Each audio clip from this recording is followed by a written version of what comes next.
Fala meu povo, sejam bem-vindos a mais um vídeo e no vídeo de hoje eu vou te ensinar tudo sobre suplementação. Você vai sair desse vídeo aqui sabendo como agir frente à parte de suplementação da sua pecuária. Preparei uns slides para você, então vai ser uma aula top. Já deixa o curtir aí no vídeo para ele chegar mais longe, beleza turma? Bora pro vídeo!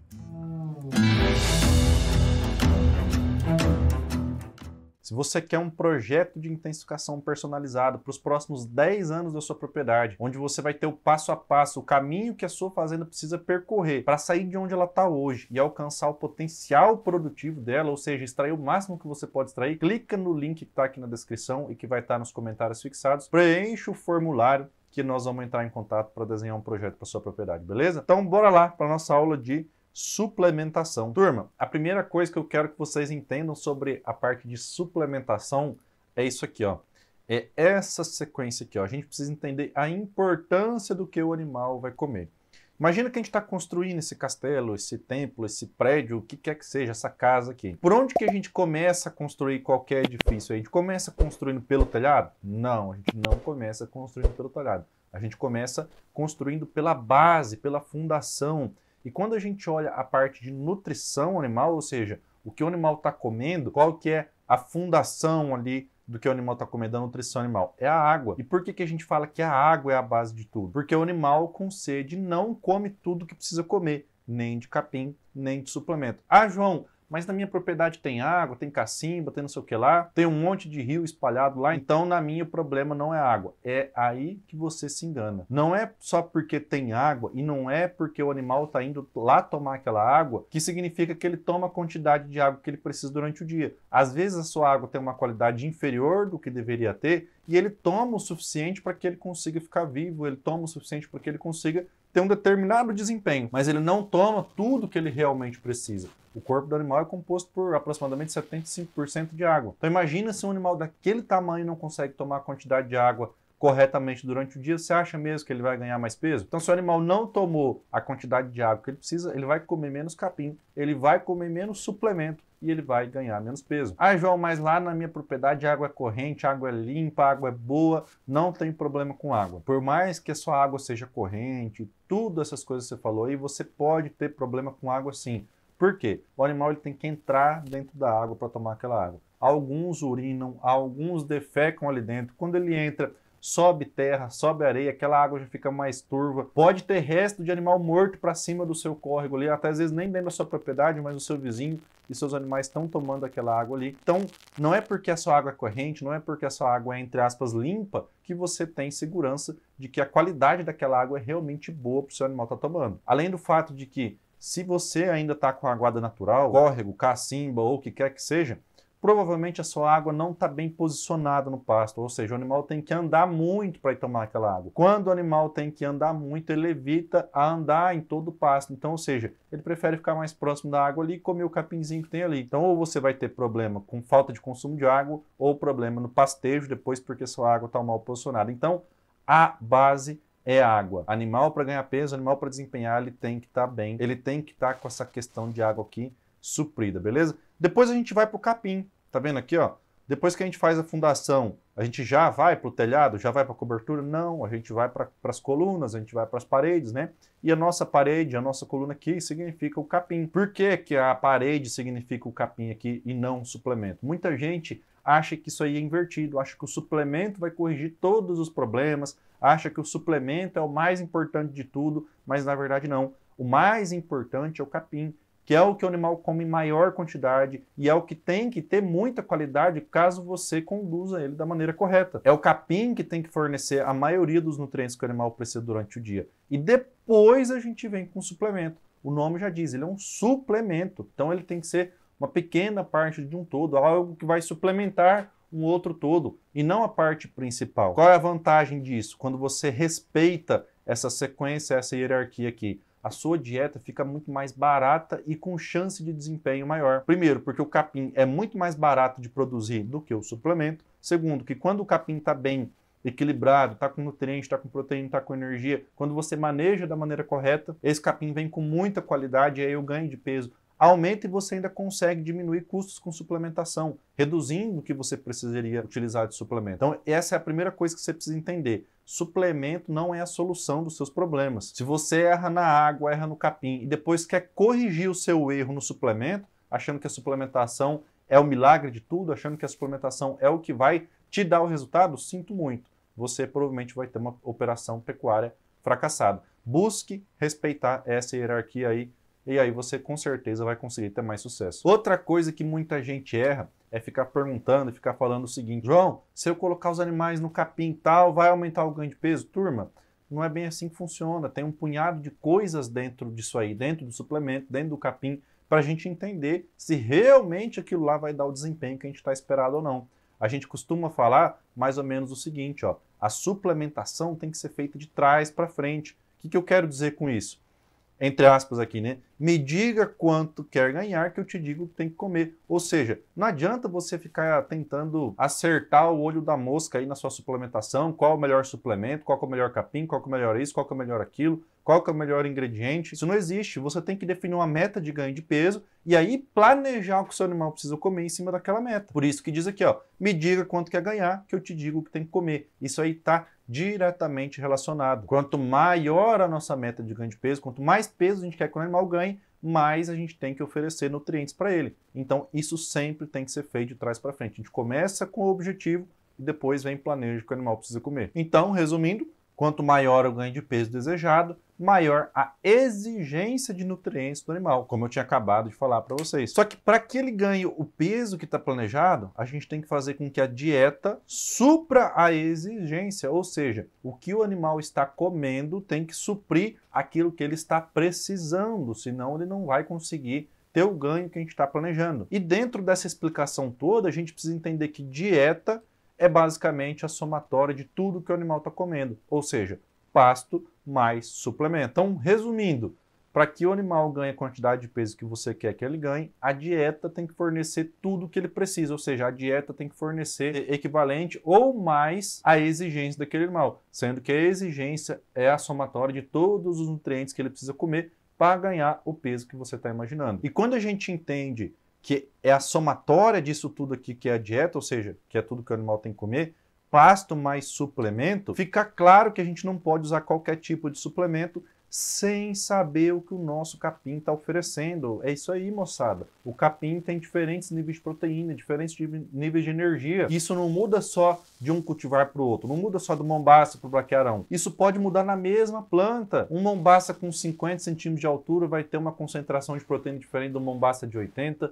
Uma planta que foi adubada vai ter mais qualidade do que uma planta que não foi adubada. Um pasto que é bem manejado tem uma qualidade diferente de um pasto que é mal manejado. Então a gente precisa entender o que o nosso capim está oferecendo antes de pensar na suplementação. E aí eu até trago para vocês aqui novamente, ó. Lembra? O suplemento é a última, é o telhado, é a última coisa que a gente tem que fazer. Primeiro a gente precisa entender o que o capim oferece para a gente.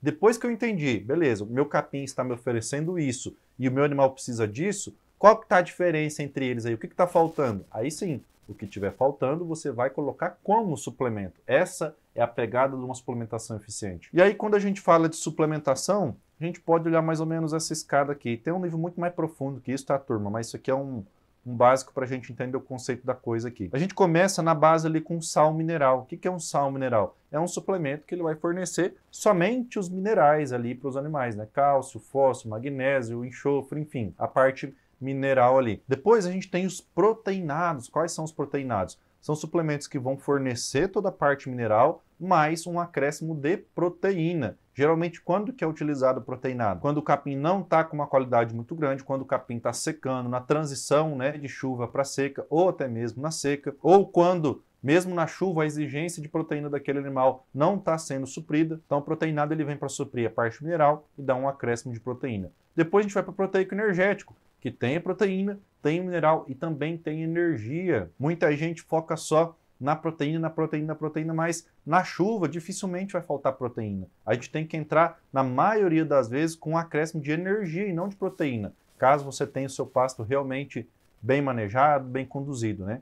E depois a gente tem diversos ajustes de consumo, ajuste de fórmula, a gente pega proteico energético, vai aumentando o consumo esperado, aumenta a concentração de energia, diminui, aumenta a proteína, diminui, aumenta o núcleo, diminui. Então daqui para cima vira um negócio aqui que é uma suplementação de precisão, né? É um punhado de coisas que a gente precisa fazer para ajustar isso aqui da maneira correta. Só que muito mais importante do que isso é a gente entender o consumo previsto e o consumo realizado. Por quê? Porque não adianta você formular um suplemento que é para o animal comer 500 gramas por dia e você dá 200. Muita gente gasta horas, gasta dinheiro, gasta um punhado de coisa buscando o melhor suplemento e depois, nessa hora aqui, ó, de olhar o consumo previsto e o consumo realizado, falha. Então aquele suplemento todo, aquele dinheiro todo que foi investido, foi jogado no lixo, porque o animal não comeu a quantidade que ele precisava comer naquele dia. Dá uma olhada nesse exemplo aqui, ó. Eu simulei diversos consumos aqui para animal de 300 quilos, tá? Então vamos pegar aqui, por exemplo, isso aqui, ó, 0,1. Se um suplemento ele é 0,1%, significa que o animal de 300 quilos tem que comer 0,3 quilos por dia, ou 300 gramas por dia, entendeu? Ah, João, se esse mesmo animal fosse comer um 0,4, como é que seria? O animal de 300 quilos tem que comer 1,2 kg por dia, ou 1.200 gramas. Ah, João, e se fosse um animal de 500 quilos comendo 0,1? Ele ia ter que comer 0,5 quilos, ou seja, meio quilo ou 500 gramas. Tá? Então, isso aqui é em relação à porcentagem do peso do animal que está comendo aquele suplemento. Você precisa conhecer essas duas medidas aí. Qual é o consumo esperado daquele suplemento e quanto está pesando a média daquele lote lá. De novo, não adianta, por exemplo, aqui, esse suplemento 0,3 aqui, ó, era para cada animal comer 900 gramas por dia, se ele tiver com 300 quilos. Não adianta o animal ter que comer 300 se você está fornecendo 400, 450, 500, ele vai estar comendo menos do que precisa. A dieta não vai bater a exigência e aí, naturalmente, ele não vai ganhar o peso que estava planejado ser ganhado. É justamente isso. Então, a mesma dedicação, o mesmo tempo, o mesmo investimento que você teve para escolher o seu suplemento ou o melhor suplemento na sua situação, você tem que ter para fazer isso aqui acontecer da maneira correta na prática. O animal tem que comer tudo aquilo que foi planejado para ele comer, senão vai ser um tiro no pé, senão você vai jogar dinheiro fora. Só que tem um problema para quem não tem fabriqueta de ração dentro da propriedade, para quem não consegue formular o seu próprio produto. Qual que é o problema? As empresas de nutrição formulam os suplementos do seu portfólio com base na média da qualidade dos pastos. Não tem como uma empresa de nutrição ficar adivinhando qual a porcentagem de proteína do seu capim, ou não tem como ela fazer um produto que abranja todas as qualidades do capim de todas as propriedades do Brasil. Então eles fazem uma mediona bruta ali e soltam um suplemento no portfólio, soltam um suplemento no mercado. Só que se você é um cara que maneja bem o pasto, que aduba, que faz divisão, provavelmente o seu pasto vai ter muito mais proteína do que a média. E aí você está comprando um suplemento que está te colocando proteína e às vezes você nem precisava, ou seja, você está gastando mais dinheiro à toa. Por isso que quem consegue extrair mais qualidade do pasto fica menos refém do suplemento. Só que para que você consiga realmente agir em cima disso, você tem que ter uma forma de produzir o seu suplemento na propriedade. Senão você vai continuar comprando suplementos medianos, né? Suplementos que foram feitos para média. Então quando a gente fala de suplemento comercial, eu preciso que você entenda isso aqui, ó. A gente deveria ter, ou algumas empresas têm, mas a gente deveria ter na sua grande maioria, suplementos específicos por categoria, por fase de produção. Por quê? Porque um animal que está na fase de cria tem uma exigência diferente do animal que está na fase de recria, que tem uma exigência diferente do animal que está na fase de engorda. Então adianta você usar o mesmo sal da sua vacada para um animal que está na engorda? Não adianta, porque ele foi planejado provavelmente para suprir a exigência mineral de um animal de cria e não de um animal de engorda. E aí eu preciso te explicar quais são os fatores que influenciam nisso aqui, ó. Dá uma olhada. Na cria, por exemplo, nós temos dentro da cria as categorias ali, ó, primípara, multípara e novilha. O que é primípara? É uma fêmea de primeira aparição. Qual que é o desafio em cima dessa fêmea de primeira aparição? Ela é um animal que ainda está crescendo, porque ela pariu jovem, ela ainda está se desenvolvendo, ela não ganhou tudo de peso que ela precisava ganhar. Ela é um animal que está com um bezerro no pé, porque ela acabou de parir, por isso que ela é uma primípara, e provavelmente ela está sendo exposta para ter outro bezerro na barriga. Então ela precisa cuidar dela, ela precisa cuidar do bezerro que está no pé, e ela precisa ter energia e nutriente suficiente para ter uma outra gestação. Então esse é um animal que tem uma exigência de nutriente altíssima, e aí você vai fornecer o mesmo suplemento que você fornece para sua multípara, para sua primípara, provavelmente vai dar errado, a não ser que você consiga ter capim de extrema qualidade para sua primípara, porque a exigência dela é muito maior do que uma multípara, que já é o inverso da novilha. A novilha, o máximo que vai acontecer, ela ainda está ganhando peso, desenvolvendo e gerando outro bezerro na barriga, né? Porque ela ainda não pariu. Além disso, a gente tem que olhar esses outros fatores aqui, ó. É gestante, é lactante, que é o que eu acabei de falar para vocês. Ela tá com o bezerro na barriga, ela tá com o bezerro no pé. Isso muda, turma, isso muda totalmente a dinâmica, isso muda totalmente a exigência daquele animal e, consequentemente, deveria também mudar o suplemento que cada categoria dessa está comendo. É como eu falei para vocês, o suplemento é uma ferramenta que vem para suprir o que está faltando de acordo com a exigência daquele animal. Se a exigência desse animal, por exemplo, aqui a primípara é maior, o suplemento tinha que suprir até alcançar toda a exigência dela, que provavelmente vai ser um suplemento de maior consumo, de maior concentração, enfim. Então a gente não pode tratar todo mundo como uma coisa só. Já quando a gente olha recria e engorda, a principal diferença entre eles vai ser a questão de não só comparando recria e engorda, mas, por exemplo, só dentro de recria, se é macho ou se é fêmea e o desempenho que a gente quer que ele tenha, quanto maior o ganho de peso, maior vai ser a exigência. Na engorda, a mesma coisa. Se é macho ou se é fêmea e o desempenho que a gente quer que esse animal tenha. Então, um lote que a gente quer que ganhe 500 gramas por dia não pode comer o mesmo suplemento de um lote que a gente quer que ganhe 1 quilo por dia. A suplementação tem que ser diferente, porque a exigência é diferente. Então, você precisa entender o conceito básico disso aqui que eu acabei de te explicar, para que você consiga ter argumentos, para que você consiga entender melhor essa suplementação comercial, essa média, esse portfólio das empresas de nutrição. Entendendo todo esse contexto aqui, eu tenho certeza que fica muito mais fácil de você negociar, fica muito mais fácil de você escolher o seu suplemento, fica muito mais fácil de você não ser passado para trás. Mas ainda reforço que a melhor forma é você ter uma forma de produzir seu suplemento dentro da sua propriedade. É obrigatório para ter lucro na pecuária fazer isso? Não, não é obrigatório, mas com certeza é um diferencial, com certeza vai aumentar muito o seu lucro se você souber agir assim como eu falei ali na aula, assim como eu mostrei nos slides. Agir de forma precisa para que a suplementação consiga suprir exatamente o que está faltando e não ficar colocando um punhado de coisa aleatória ali, que é o que acontece, infelizmente, quando você compra um suplemento comercial. Às vezes você está comprando proteína sem ter necessidade de ter proteína. Isso é só um exemplo, mas pode acontecer com outros nutrientes também. Uma das coisas que a gente ensina no nosso treinamento de engorda, no nosso treinamento de recria e na nossa mentoria é formular o seu próprio suplemento de acordo com a sua necessidade, de acordo com o que você tem na propriedade, de acordo com o seu capim, de acordo com a sua região, de acordo com o ganho de peso, de acordo com a categoria. Se você tem interesse em aprender isso, deixa aí nos comentários que eu vou te responder, vou te chamar e a gente vai continuar a conversa, beleza? Turma, no vídeo de hoje era isso. Forte abraço e até a próxima.